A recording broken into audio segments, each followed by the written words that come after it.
So dapat alam mo na yung mga adjustment yan. No? Dalawa lang naman na-adjust pag sumisikip o lumulo. No?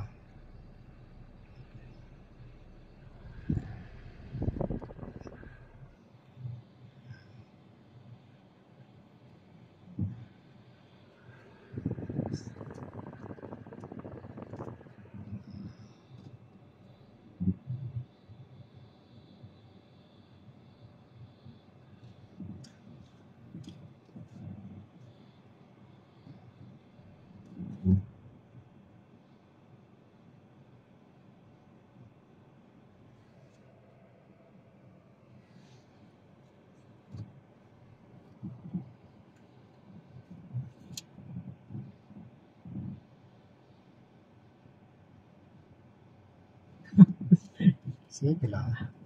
Sige lang. Hop. Saan papunta ikaw?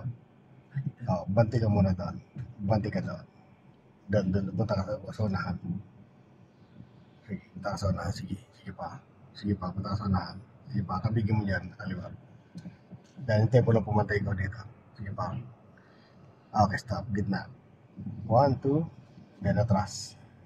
Reverse ka. Okay, so papakita ko sa iyo yung mali kung bakit napunta ka sa ganung sitwasyon. Okay, sige, atras na.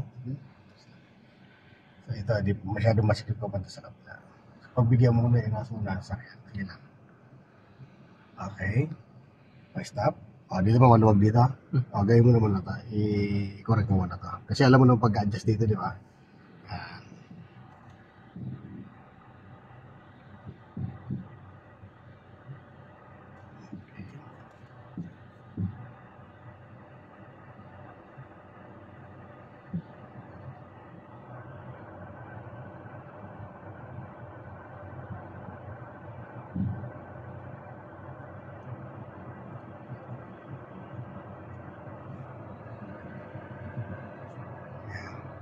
Atras. So, pasok mo muna, slow down lang.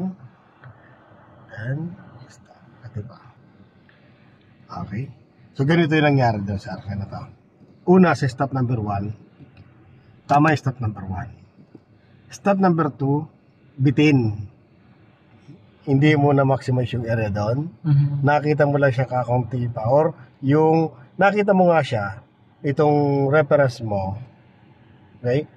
So, pero yung puweta ng sakyan mo, hindi pa lagpas dito. Okay. May instance kasi gano'n.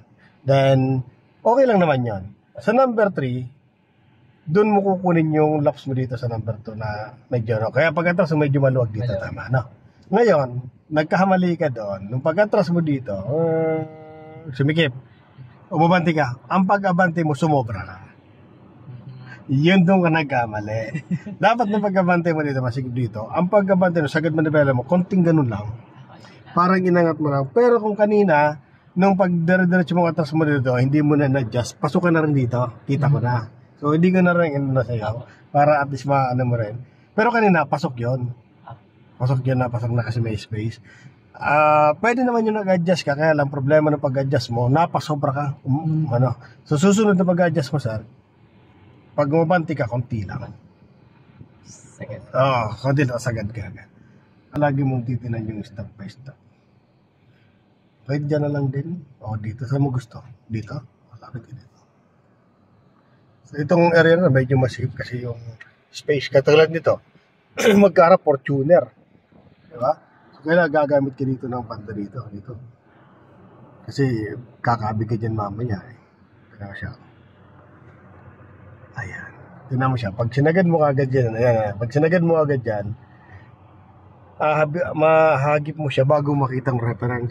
Ang gagamitin mong reference dito, sir, yung konti lang, huwag mo siyang sagad. Ganito siya. Ibalik mo sa gitna.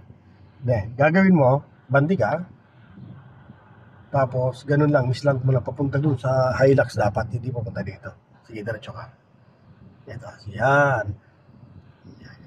Kailangan lang lumagpas lang yung puwetang sakyan mo dito. Ito ba? Ayan. Okay, natras ka dito.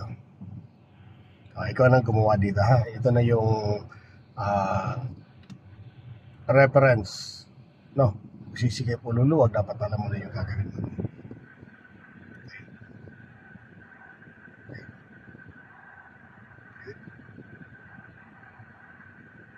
Ano? Sumisikip. Ano po? Yes. Then, atras. Yan. Very good. Dito ulit. Ayun. Okay na. Sige. Sige. Okay. Ano kasya? Kasya ba? Todo. Dapat lang. Yan. Balik din ah. Yan. Pag maluwag pa rin, banti ka ulit. Ganun lang. Basta laging, wag sobra. Kasi pag sumobra ka, mas mahirap mag-adjust na lagi, no? Okay? Yan, tingnan mo na. Okay na.